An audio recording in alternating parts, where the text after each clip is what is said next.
नमस्कार दोस्तों, आप सभी का स्वागत है मेरे यूट्यूब चैनल पर। जैसा कि आप सभी को पता है, हम डेली बेसिस पे करते हैं डीएसएससी का प्रीवियस ईयर क्वेश्चन पेपर। तो आज है कुछ हिंदी के क्वेश्चन जो कि डीएसएससी पीआरटी के एग्ज़ाम में पूछे गए हैं। तो चलिए स्टार्ट करते हैं। दिए गए शब्द की संज्ञा ज्ञात कीजिए। भीड़, भीड़ क्या है? भीड़ अगर पूछ ले आपसे, भीड़। सेना पूछ ले, सेना या परिवार, ये सब किसका बोध करा रहा है? हमारा समूह का बोध करा रहा है, तो समूहवाचक संज्ञा हो गया। अगर आप किसी एक व्यक्ति का बोध कराए तो क्या होता है? हमारा व्यक्तिवाचक। द्रव्यवाचक पूछ ले तो हमारा जो नाप तोल वाली वस्तु हैं, जैसे हम बोलते हैं दूध, पानी, तो ये सब हमारा क्या है? द्रव्यवाचक में आता है। आगे चलते हैं, नेक्स्ट क्वेश्चन देखते हैं हम। दिए गए शब्द युग्म का सही युग्म ज्ञात करें। देखो, परिणाम, परिणाम से हमें समझ में आता है क्या? रिजल्ट, नतीजा। और परिमाण मतलब मात्रा। तो यहाँ पे नतीजा और मात्रा, ये हमारा राइट आंसर है। अगर आपसे पूछ ले और भी, जैसे अमित पूछ ले, अमित, अमित, तो अमित मतलब क्या होता है? अत्यधिक होता है, अत्यधिक, अत्यधिक होता है। अगर अमित पूछ ले, अमित, तो अमित मतलब क्या होगा? शत्रु, शत्रु। यही अगर आपसे पूछ ले आगमी, आगमी, आगमी, तो आगमी मतलब क्या होगा? आगमी मतलब ज्योतिषी, ज्योतिषी, ज्योतिषी। और आगामी पूछ ले, आगामी, आगामी, तो आगामी मतलब क्या होता है?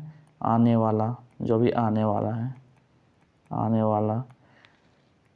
तो यहाँ पे आप देख लीजिए, पूछ ले परिणाम, परिणाम मतलब नतीजा, परिमाण मतलब मात्रा, अमित, अमित मतलब अत्यधिक, अमित मतलब शत्रु, आगामी, आगामी, आगामी, आगामी मतलब ज्योतिषी, आगामी मतलब आने वाला।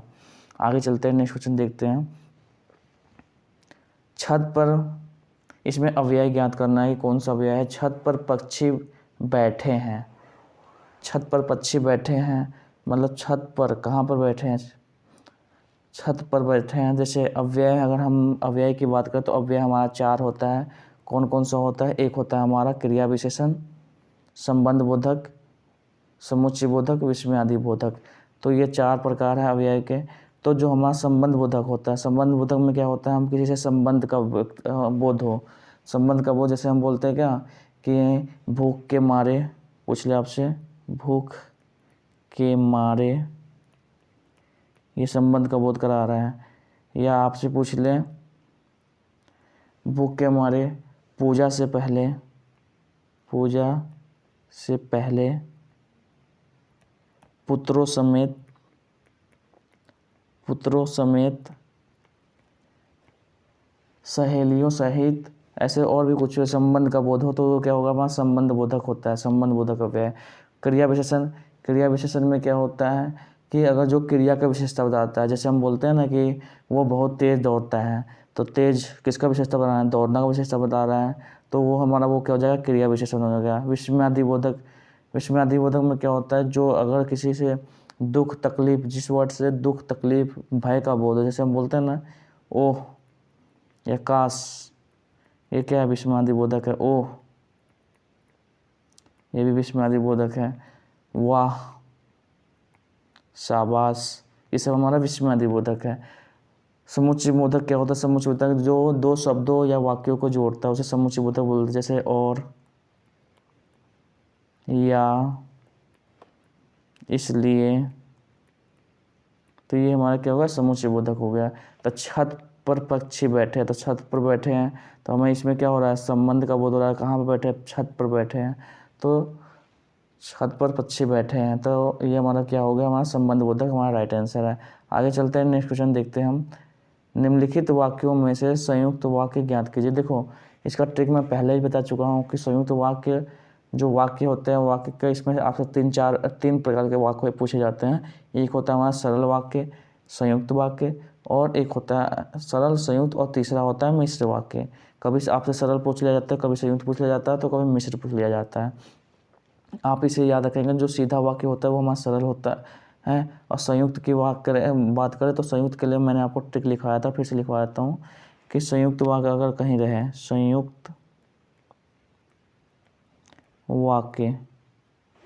संयुक्त वाक्य की अगर पहचान करना है तो अगर किसी वाक्य में और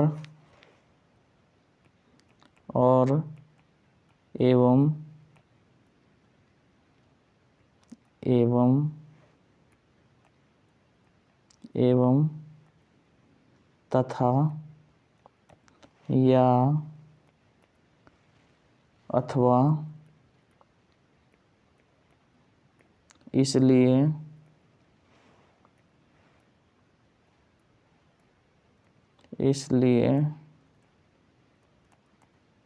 अतः फिर भी किंतु लेकिन नहीं तो फिर भी आदि रहे तो ये क्या होगा, हमारा संयुक्त वाक्य होगा। मिश्र वाक्य का भी लिख लेते हैं। मिश्र वाक्य में क्या होगा, तो मिश्र वाक्य का लिख लो। मिश्र वाक्य में क्या होगा कि अगर किसी वाक्य में जो, क्योंकि, उतना, जितना, जब, तब, इधर उधर,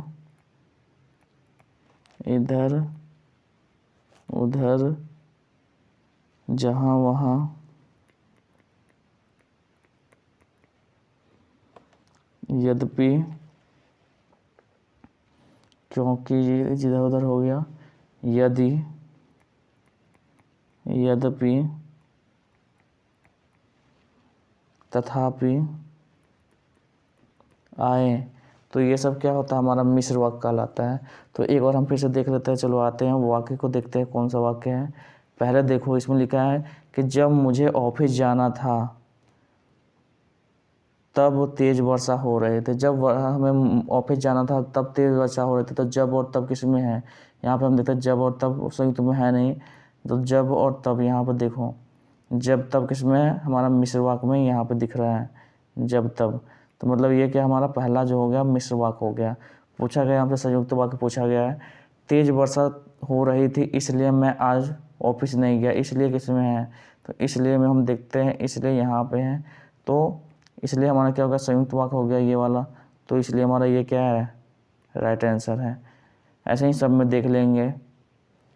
तेज वर्षा होने से मैं आज स्कूल नहीं गया, आज ऑफिस नहीं गया। तो होने से मैं आज ऑफिस नहीं गया, तो मतलब इसमें क्या है, ये हमारा सरल वाक्य आ रहा है। आगे चलते हैं, नेक्स्ट क्वेश्चन देखते हैं।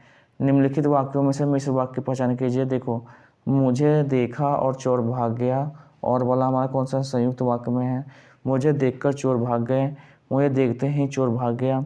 जब तब ये किस में आता है, हमारा मिश्र वाक्य में आता था। जब तब वाला जो आ गया, जब चोर ने मुझे देखा तो भाग गया, तो जब आया तो जब कौन सा हो गया, हमारा मिश्र वाक्य हो गया। ये हमारा राइट आंसर है। आगे चलते हैं, नेक्स्ट क्वेश्चन देखते हैं। तुम अपना भला बुरा स्वयं सोचना चाहिए। तुम्हें अपना भला बुरा स्वयं सोचना चाहिए। तो भला बुरा में यहाँ पे क्या होगा, आपको यहाँ इस बीच में, भला बुरा के बीच में आपको क्या लगेगा, यहाँ पे योजक चिन्ह लगेगा। तो योजक चिन्ह हमारा क्या है, राइट आंसर है। आगे चलते हैं, नेक्स्ट क्वेश्चन देखते हैं। धीरज, इसमें कौन पर्यायवाची नहीं है, धीरज का पर्यायवाची कौन सा नहीं है। संतोष पर्यायवाची है धीरज का। संतोष मतलब भी धीरज ही होता है, धैर्य मतलब भी धीरज होता है, दिलासा मतलब भी धीरज होता है, दिलासा रखना। तरनी मतलब धीरज नहीं होता, इसलिए ये हमारा क्या राइट आंसर है। तरनी मतलब क्या होता है, नाव। और क्या कर सकते हैं इसे, नाव को हम बोल सकते हैं जैसे जलयान, नौका, जलयान, जलपत्र, तरी, बेरा, बेडा, बेरा, बेरा, बेरा, ठीक है। डोंगी, डोंगी भी बोलते हैं, डोंगी। तो ये सब हमारा क्या है, तरनी, तरिनी। तरिनी का जो नाव का जो पर्यायवाची क्या होगा, नौका, जलयान, जलपथ, तरी, बेड़ा, डोंगी। तो ये सब हमारा क्या हो गया, इसका पर्यायवाची। आगे चलते हैं, नेक्स्ट क्वेश्चन देखते हैं हम। किसी विषय या क्षेत्र का पूरा ज्ञान रखने वाला, यहाँ पे एक अनेक शब्दों के लिए जो एक शब्द है तो उसे क्या बोलते हैं, पारंगत बोलते हैं। ज्ञानी उसे बोलते हैं जो कि ज्ञान देने वाले को ज्ञानी बोलते हैं, ठीक है। तो अनेक शब्दों के लिए एक शब्द पूछा जाता है। आगे चलते हैं, नेक्स्ट क्वेश्चन देखते हैं हम। यहाँ पे है सर, इसमें मुहावरा पूछा गया है। मुहावरे का अर्थ है इधर उधर हाँकना। इधर उधर हाँकना, मुहावरा का अर्थ क्या है, बेकार की बातें करना। हम बोलते हैं ना कि अरे वो इधर उधर हाँक रहा है, मतलब बेकार की बातें किया जा रहा है, ठीक है। आगे चलते हैं, नेक्स्ट क्वेश्चन देखते हैं हम। यह पुस्तक मेरी है। पुस्तक मेरी है मतलब इसमें कौन सा कारक आएगा, तो मेरी से संबंधित आ रहा है, तो मेरी में क्या हो गया, संबंध है, संबंध बता रहा है ये पुस्तक किसकी है, मेरी है, तो संबंध कारक हो गया। नेक्स्ट चलते हैं, आगे चलते हैं। देखा इसमें लिखा हुआ है, ये भी हमारा क्या मुहावरा है, चीज़ से उतर जाना, मतलब चीज़ से उतरना, अपेक्षित होना। चीज़ से उतर गया मतलब अपेक्षित हो गया, मतलब दिल से निकल गया, ठीक है, अपेक्षित होना। आगे चलते हैं, रेल जा रही है। रेल जा रही है, ये कौन सा पक्ष, कौन सा इसमें पक्ष है, तो इसमें दिया गया, देखो आवृत्ति, मतलब आवृत्ति तो दिखा नहीं रहा, रेल जा रही है मतलब आवृत्ति तो है नहीं। नित्य पक्ष, मतलब ये भी नित्य नहीं है, जैसे सूरज पूरब से निकलता है, ये नित्य पक्ष होगा। पूर्ण पक्ष, पूर्ण पक्ष भी नहीं है कि पूर्ण काम पूर्ण नहीं हुआ है।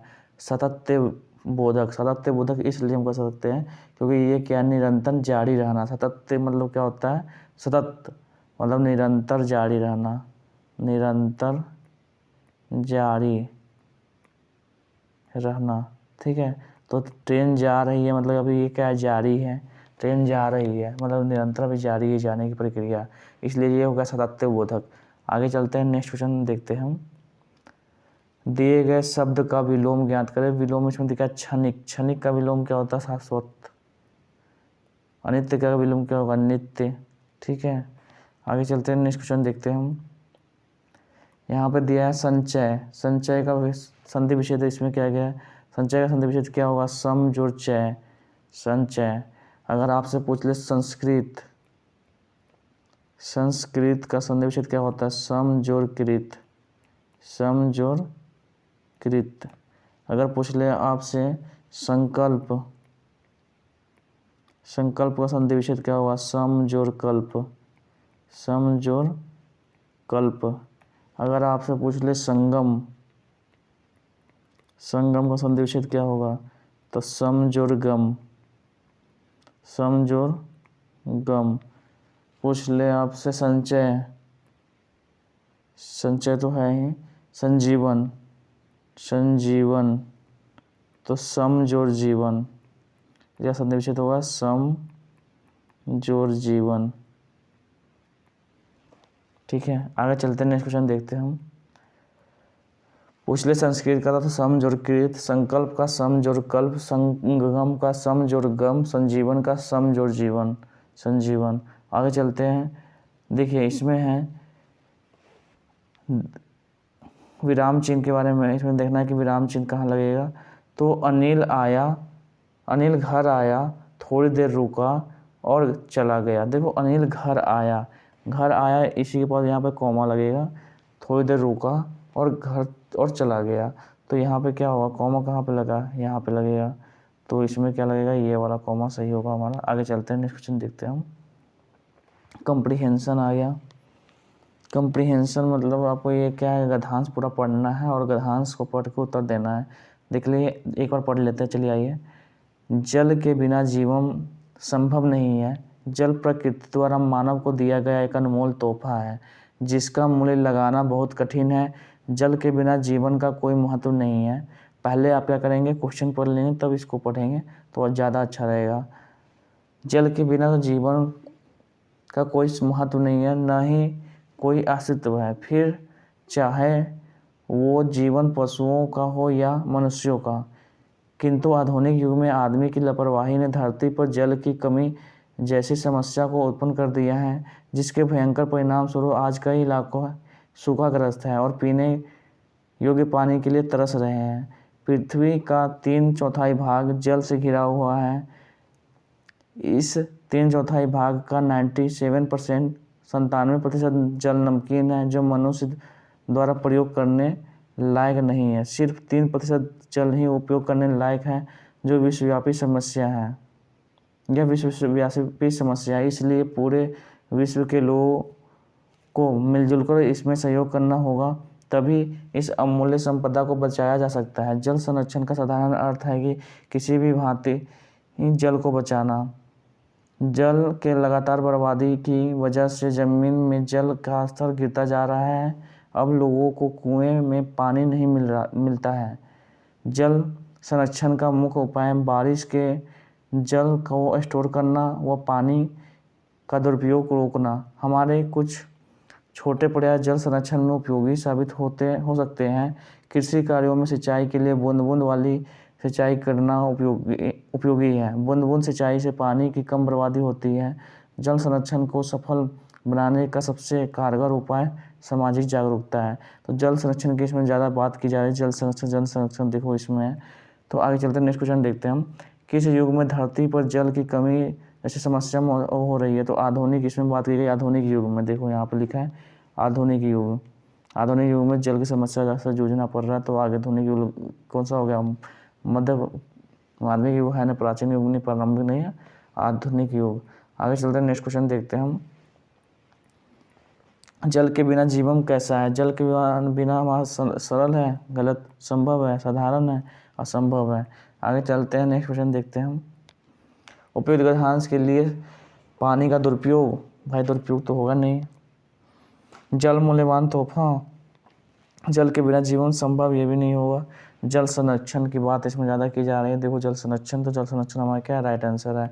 आगे चलते हैं, नेक्स्ट क्वेश्चन देखते हैं हम। पृथ्वी का कितना भाग जल से घिरा हुआ है? पृथ्वी का 3/4 भाग हमारा क्या जल से घिरा हुआ है। इसमें यहाँ पर बताया गया, देखो 3/4 कहाँ पे है? 3/4 ये देखो यहाँ पे पृथ्वी का 3/4 ये तो सभी को पता भी है। 3/4 भाग हमारा क्या जल से घिरा हुआ। आगे चलते हैं, नेक्स्ट क्वेश्चन देखते हैं हम। कितना प्रतिशत जल नमकीन है? तो 97% जल नमकीन है, तो केवल 3% वाटर ही पीने लायक है। आगे चलते हैं, ये 20 क्वेश्चन हमको कंप्लीट हो गए। तो आई होप आपको वीडियो अच्छा लगा होगा। अगर वीडियो अच्छा लगा तो लाइक करिए, सब्सक्राइब करिए एंड शेयर करिए और बने रहिए मेरे यूट्यूब चैनल पर। जय हिंद, जय भारत।